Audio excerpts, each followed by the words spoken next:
Il était une fois, dans la ville bouillonnante de Lomake, une femme d'une richesse inouïe nommée Mayra Dossou. Elle faisait partie des femmes les plus influentes de toute la région du Sud. Son nom résonnait dans les journaux, dans les dîners mondains et dans les salons politiques.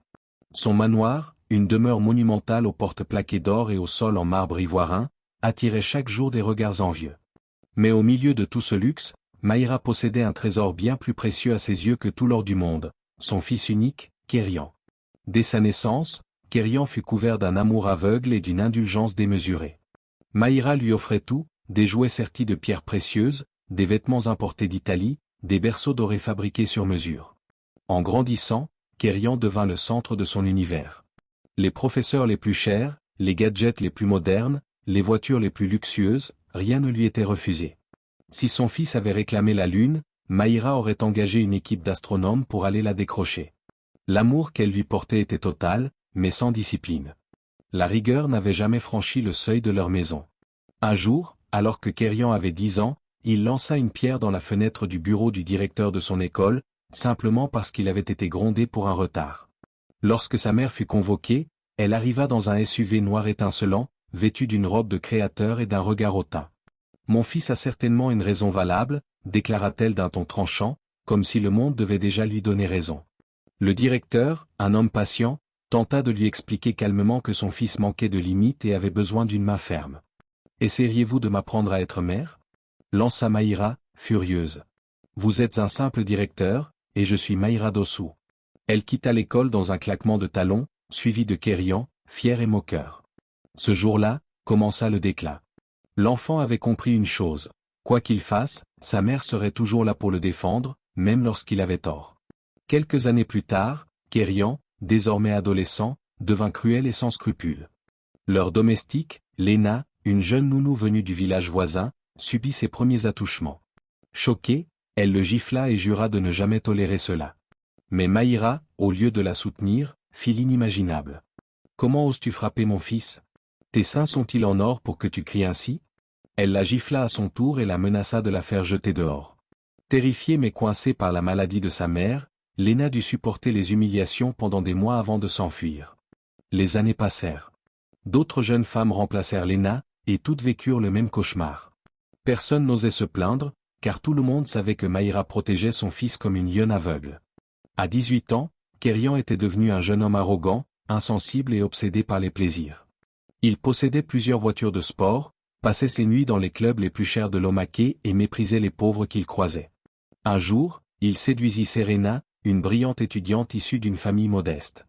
Il la combla de promesses, puis la laissa tomber dès qu'elle tomba enceinte. Brisée, Serena alla supplier Mayra d'intervenir. Arrivée devant le manoir, les gardes refusèrent de la laisser entrer. Mais par hasard, la voiture de Mayra arriva à cet instant. « Je dois vous parler, madame » implora la jeune fille, les larmes aux yeux. « Votre fils m'a mise enceinte et refuse de m'aider. » Mayra éclata d'un rire froid. « Tu crois que tu es la première à venir ici avec ce genre de mensonge ?» lança-t-elle avant de sortir une liasse de billets. « Prends ça et débarrasse-toi de ce fardeau. » Les gardes la traînèrent hors de la propriété sous la pluie. Serena tomba à genoux, couverte de boue, réalisant que ni l'amour ni la vérité ne pouvaient rivaliser avec la puissance de l'argent. Les mois passèrent, d'autres filles vinrent, racontant les mêmes histoires. Mayra fermait les yeux, jetait de l'argent et refusait d'écouter. Mais un soir, une jeune femme en sang apparut au portail. Elle affirma avoir été violée par Kérian. « Pourquoi étais-tu seule avec lui ?» répondit Mayra sèchement. « Si tu restais à ta place, cela n'arriverait pas. » La victime fut chassée. Mais cette fois, le scandale éclata. La fille violée était la nièce du gouverneur, et la justice s'abattit enfin sur Kérian. Les policiers firent irruption dans la villa au petit matin. Kérian fut arrêté pour viol, et Mayra tenta d'acheter leur silence. « Je paierai le triple, laissez mon fils tranquille » cria-t-elle. Mais cette fois, l'officier chargé de l'enquête n'était autre que Léna, la nounou qu'elle avait humiliée des années plus tôt, désormais devenue inspectrice. « Vous souvenez-vous de moi » demanda-t-elle calmement. « De la gifle, des menaces, du mépris ? Le temps change tout, Madame Dossou. » Elle fit écouter un enregistrement où Mayra proposait un pot de vin.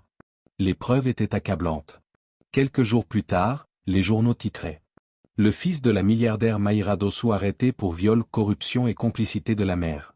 Le procès fut rapide.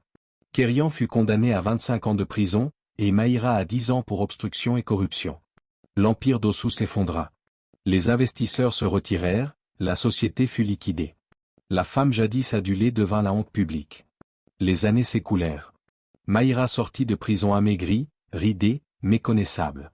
Son manoir avait été saisi. Elle se réfugia chez sa sœur Adéla, qui, malgré tout, lui offrit une chambre. Kérian, toujours derrière les barreaux, vivait l'enfer. Battu, humilié, il finit par regretter amèrement la vie qu'il avait menée. Quand sa mère vint lui rendre visite, il éclata en sanglots. « Maman, si seulement tu m'avais corrigé quand il le fallait. » Ce jour-là, pour la première fois, ils reconnurent ensemble la vérité. Les années passèrent encore.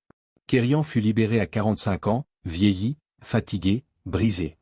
Il retourna auprès de sa mère, dans une petite maison délabrée à la périphérie de Lomaké. « Le monde a changé » murmura-t-il en voyant les rues qu'il ne reconnaissait plus. Il chercha du travail, frappa à des dizaines de portes. Partout, il essuyait le même refus. Son passé le suivait comme une ombre. Un jour, il tomba sur une affiche, « Recrutement agent d'entretien ». Par désespoir, il postula. L'entreprise était vaste, moderne, impressionnante. On lui donna une chance. Ce qu'il ignorait, c'est que la directrice générale n'était autre que Serena, la femme qu'il avait jadis abandonnée. Elle avait réussi contre toute attente, fondé sa société à partir de rien, et élevé seul leur fils Oran, devenu un jeune homme instruit et brillant. Kérian nettoyait les couloirs, les yeux baissés, plein de remords. Jusqu'au jour où il aperçut sur un mur le portrait de Serena et Oran, souriant. Son cœur s'arrêta. « Mon Dieu, c'est lui, c'est mon fils, » murmura-t-il. « Mon Dieu, c'est lui, c'est mon fils, » murmura-t-il. Quelques jours plus tard, alors qu'il lavait le sol du bureau de direction, Serena entra. Leur regard se croisa. Elle le reconnut immédiatement. « Kérian ?» Sa voix trembla. Il s'agenouilla. « Je t'ai fait tant de mal, pardonne-moi. J'ai tout perdu. J'ai payé. Tu balais aujourd'hui les couloirs de la société que j'ai construite seule, » répondit-elle d'un ton glacé. « Reste loin de mon fils. » Il acquiesça. Mais le destin allait les lier une dernière fois. Une nuit d'orage, Oran s'effondra dans son bureau, inconscient. Kérian le découvrit et le conduisit à l'hôpital. Les médecins annoncèrent une insuffisance rénale aiguë. Il fallait un donneur d'urgence. « Je suis son père » cria Kérian. « Faites les tests. » Il était compatible. Sans hésiter, il donna un de ses reins. Quand Serena arriva, on lui annonça la nouvelle. Elle courut vers la chambre et le vit, pâle et souriant. « Pourquoi ? Après tout ce que tu m'as fait ? Parce qu'il est mon fils. Parce que c'est le seul bien que j'ai jamais fait. » Des larmes coulèrent sur ses joues. Pour la première fois depuis 25 ans, le silence entre eux se brisa. Quelques semaines plus tard, Oran, rétabli, apprit toute la vérité. Il prit la main de son père et dit simplement « Merci ». Et ce jour-là, dans une chambre d'hôpital éclairée par la lumière du matin, Maïra d'Ossou et son fils Kérian, brisés mais enfin humains, comprirent trop tard que l'amour sans discipline conduit toujours à la ruine. Le mal qu'on cache finit toujours par se révéler. Dans la vie, les pactes faits dans l'ombre réclament toujours un prix. Rien n'est plus dangereux qu'une conscience tourmentée, elle finit par parler, même quand la bouche se tait.